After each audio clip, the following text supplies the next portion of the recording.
back. WNST, Tessa Baltimore and Baltimore Positive. We are positively staggering into March here. Hoping the weather gets a little bit better so I can work on my tan. We are going to be taking the Maryland Crab Cake Tour out on the road. We are not coming to Fade These this week. We had to punt on that to later in the month. I'm going to have a whole roster of Aprils and Mays and Junes and maybe some oysters involved. It's all brought to you by our friends at the Maryland Lottery. It is the 50th anniversary, and I'm going to be giving these things out. This wishbone motif is back for the Maryland Lottery. And, of course, our friends at Window Nation. I get to wear the floppy hat. Whenever I do, I think of Goose and his stupid floppy hat, so I like it. It's Window Nation, 866-90Nation. Buy two, get two free, and you get 2 years, 0% financing. Take advantage. They'll put the windows in, but you have to figure out how to keep the ants and the spiders out this time of year. If anybody's got solutions on ants and spiders, I'm all ears. Throw me a note, Ness at BaltimorePositive.com. You can find this guy at Baltimore Luke. You can find him, Luke at WNST.net. He is on the social media place.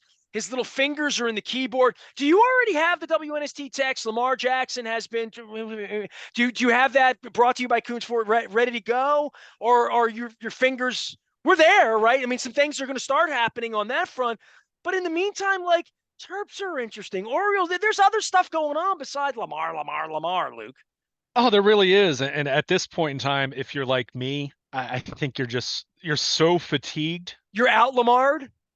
Oh, no doubt. I mean, I could have said that weeks, if not months ago. Obviously this week gives you the franchise tag update, and we'll see what happens from there. But there is a lot going on, and I think what's interesting about the Terps specifically, since you mentioned them, is you have this season that's been so encouraging in so many different ways. I mean, you look at where Maryland was picked to finish in the Big Ten, right near the bottom, and they go into this final week of the regular season where they're 11-7 in the Big Ten, a chance to be the number 2 seed. You're feeling great. You're looking at the schedule and you say Ohio State, and then finishing up at Penn State, 2 games that on paper should be winnable. And then you remember, well, they're not playing in College Park. And that has been such a dramatic difference for this basketball team. And it really is incredible. And let's be very clear. When you look at the Big Ten standings top to bottom, and you look at the road records, your immediate takeaway is how it's really difficult to win on the road in the Big Ten. So let's put that right out there in the forefront there. We understand that.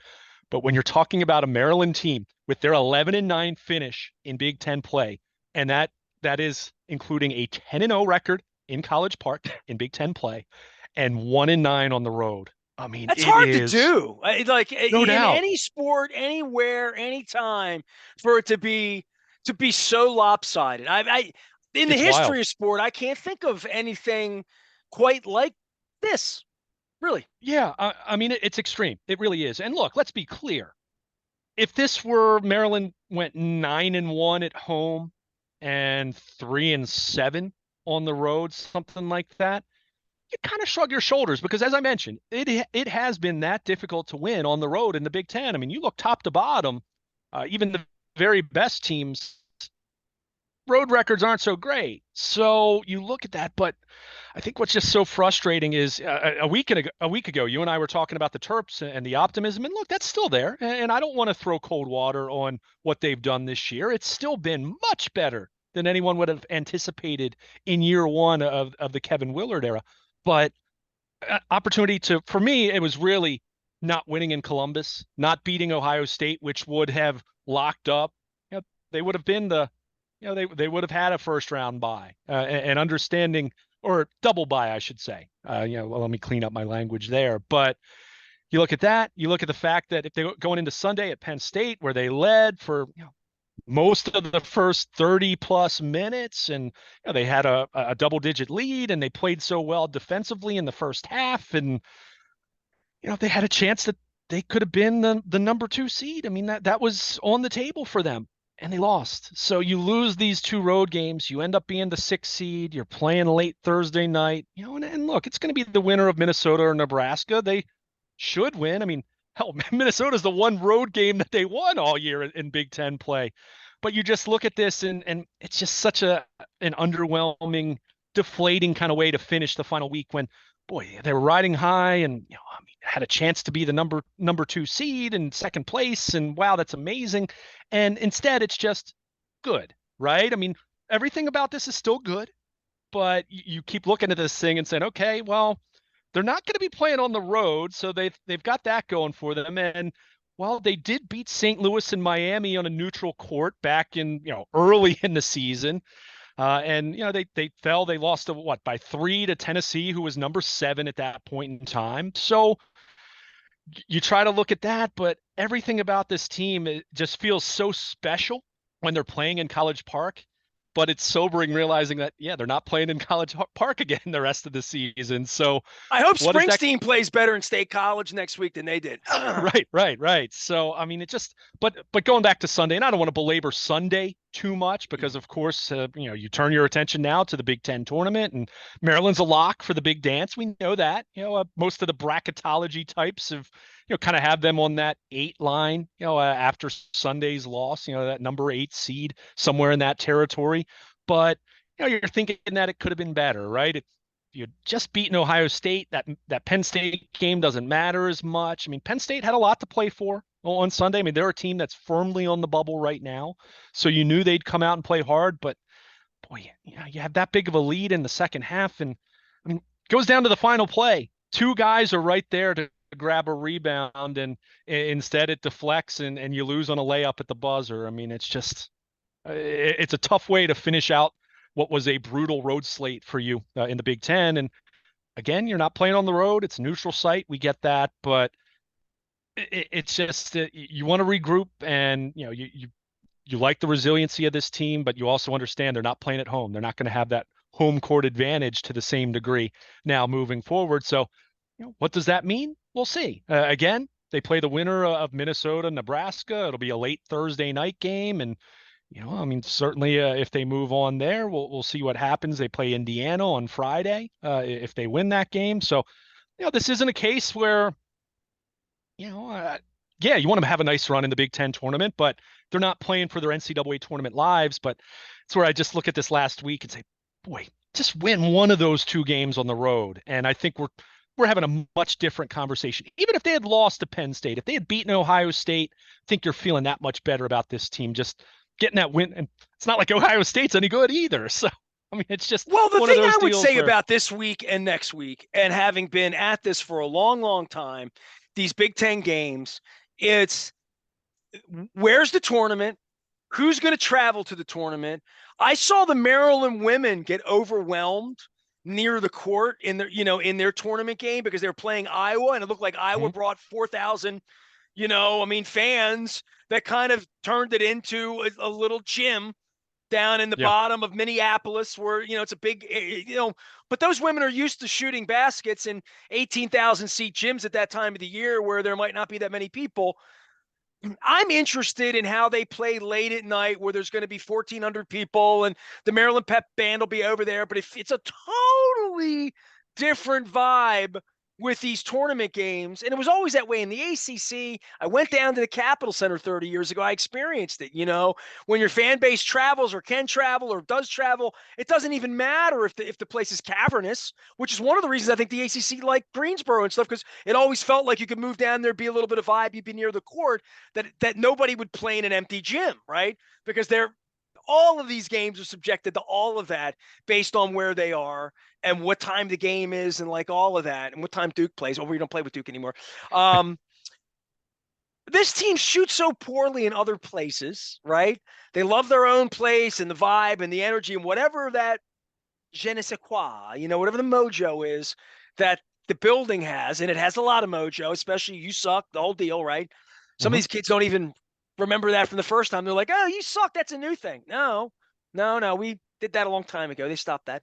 I would just say that I don't know what to make of this, but I would, if they win 2 or 3 games this weekend, it bodes better for how they might perform when it gets very sleepy and they're in wherever they're going to be next week. And it might not be sleepy. It might be, they might have a chance to play somewhere nearby where they could bring the pep band and hear the Maryland, we're all behind you, and get that, whatever that thing is. But this is a really weird team. And this is an interesting tournament for me with them to see how they do when it's sleepier, whether I fall asleep early on Thursday night and they wake up on Friday waiting for the bracket draw, because that's certainly a possibility too, for all that you've pointed out, which is, boy, save the car in the garage for when we need to drive it. Yeah, yeah. I mean, you always. I mean, we talk about this in every sport, right? I mean, the idea of do you want to stack some wins, build some, the proverbial momentum. Although momentum can go as far as, if baseball, you're talking about your starting pitcher, or in the NCAA tournament, who's your draw, right? Did When are Tony you Dungy playing? rest his starters again in week 15 for Yeah, I Peyton? You mean, know what I mean? you always think of that. I mean, you mentioned, and I think this is interesting. I mean, the Big Ten tournament's being played in Chicago at the United Center. I think you look at the schedule, Maryland, as we already mentioned, the late Thursday night game, but the game before that is Penn State and who? Illinois. So do you have a bigger crowd there for that one that you would expect, for compared to knowing that the big boys aren't playing until Friday night, the top four seeds, who get that bye all the way to Friday. But how many of those fans linger and hang around for Maryland versus Minnesota or Nebraska? You would assume that Minnesota and Nebraska fans aren't eager to travel to Chicago. I mean, the Gophers were god awful this year, and Nebraska. I mean, it's Nebraska, right? So, how many Well, of and those part fans of stick this is around from between the? Chicago and Indianapolis. It's a little sexy for you and me, right? Like, we go out, I got great pizza in Chicago. We'd hit it. Sure, sure, I know my way around. But like, if you're a Midwesterner and you've been going to Chicago and you're in the pep squad and unless your kids are there, and right. Raskin's way in, right? Raskin did the hockey game. I've talked to him about this. His boy is in the band at Ohio State, right? So there's a little part of that where you do it, and there's a couple of people, but there's never there. Even in Purdue, maybe if you feel like you got the gumption and you're going to play all weekend, maybe you go up to the big city. And you and I have been to West Lafayette and had terrible cheeseburgers. Thank you, Guy Fieri. No, thank you for that. But you and I've traveled through the Midwest, bro. I mean, we're not tenderfoot here. We're not over 105.7, not traveling. You and I've been places. This is it's part and parcel of it. Chicago, like, it's cold. Do we have a chance to win? Am I in the mood for pizza? I mean, I saw the guys are doing it. The Orioles are at Wrigley Field this year, right? So that's a reason to go to Chicago, and there'll be some Orioles fans there. But there's never any vibe. I can't imagine vibe in the United Center for much of anything for this weekend, because these tournaments don't matter. They're a fun pep band thing, but they never get vibey in that way, ever, really.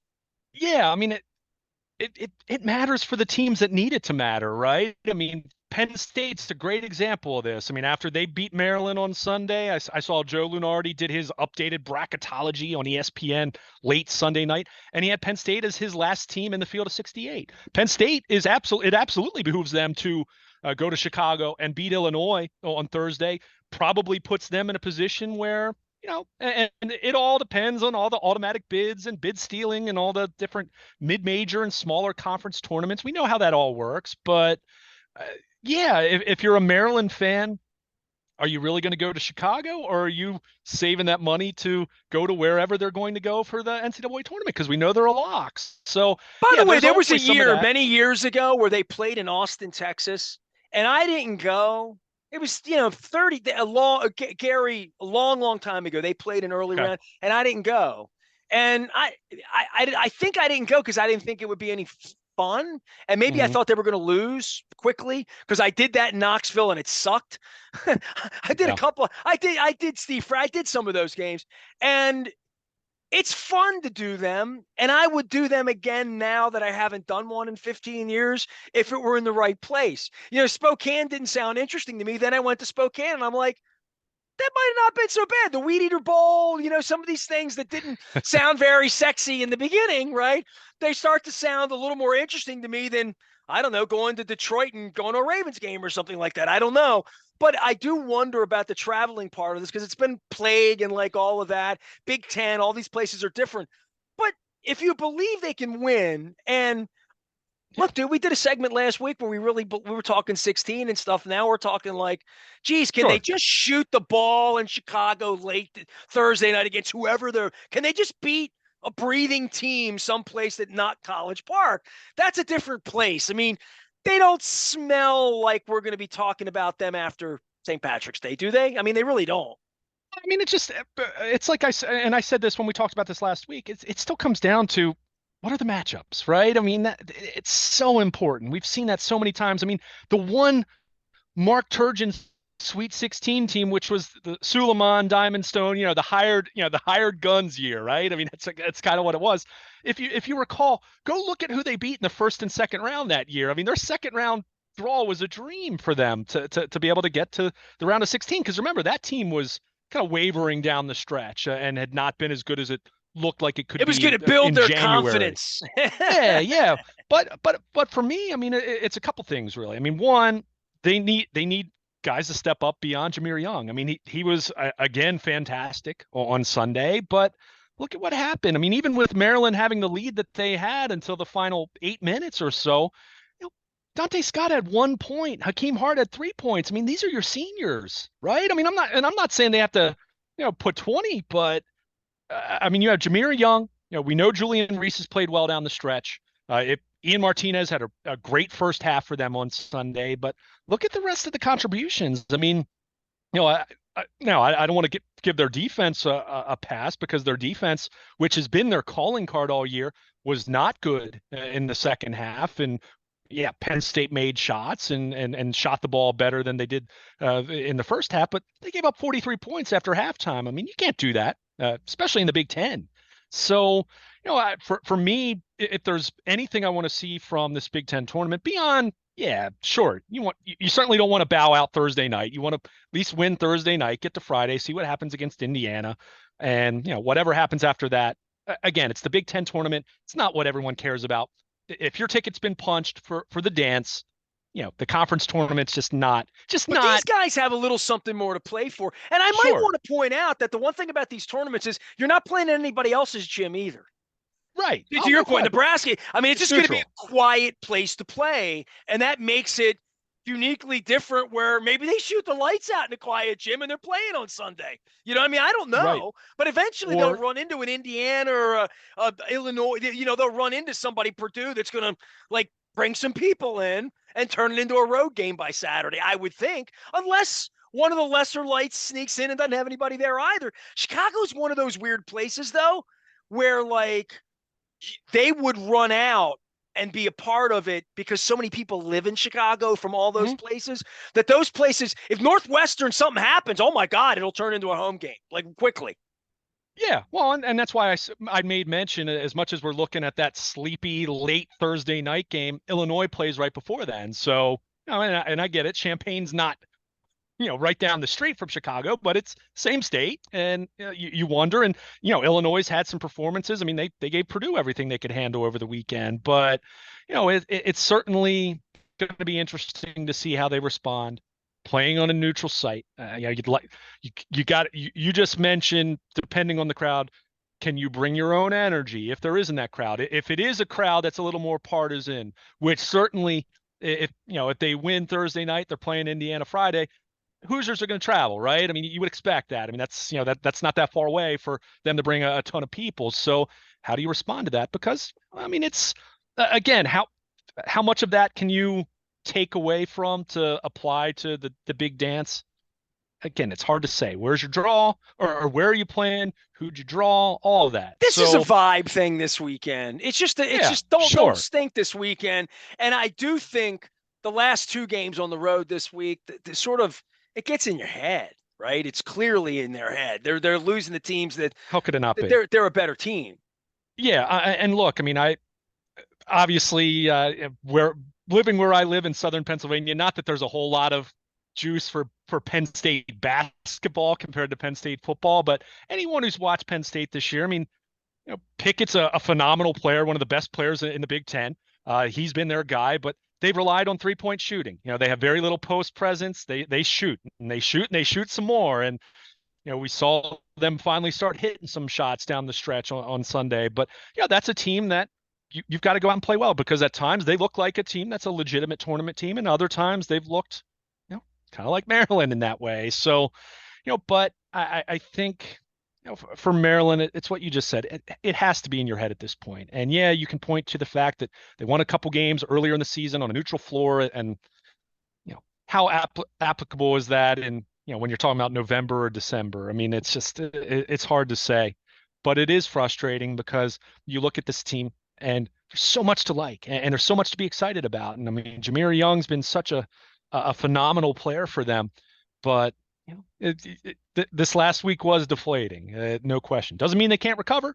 As I mentioned, it's going to come down to who do they draw, where are they playing, all of that. So, I certainly not expecting a deep run in March, but I'm not going to sit here and say that with the right draw they can't win a game or two. But they got to figure out a way to what they're able to do in College Park. You got to be able to duplicate some of that on a neutral floor. I mean, you don't have to be perfect, but certainly you look at some of the games they've lost on the road and just say you're better than that team. I mean, Penn State, fine. Again, Penn State was a desperate team on Sunday, but losing how they did against Ohio State the game before that to me was the game that really bothered me. It's kind of a Captain Obvious statement where you look at where Ohio State finished in the standings, but you turn the page, see what happens, go out to Chicago. You'd like to have a nice showing, win a game or two at the very least, and then get yourself ready for the NCAA tournament. You're going to be in, so that's where you should go to Chicago and be loose and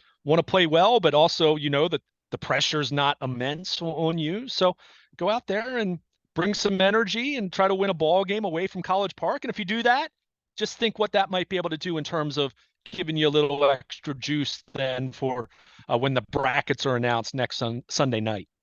Maryland, we're all behind you. We will be watching Terps basketball, and we want to welcome our newest sponsor to Hollywood Casino in Perryville and the Barstool Sports restaurant and area and sports bar and lounge and positive vibes only up in Perryville to make your wagers on March Madness. We'll be talking more about that next week as we get into it. It's sort of the first March Madness of mobile in the state as well. We're going to be taking the Maryland Crab Cake Tour back out on the road. We had to postpone our Fadley's endeavor this week, which it did not stop me from getting a couple of Fadley's crab cakes last week. I did. Took them down to the Maryland Lottery when I picked these up from Roz. Instant lottery scratch-offs. I'll be giving these away all spring long. March, April. It is the original 50-year anniversary for the Maryland Lottery. Also got these big old $50 scratch-offs just to show because they're beautiful. And there's a $5 million prize in – there's gold in them hills is what they would say. Our friends at Win Donation, 866-90-NATION.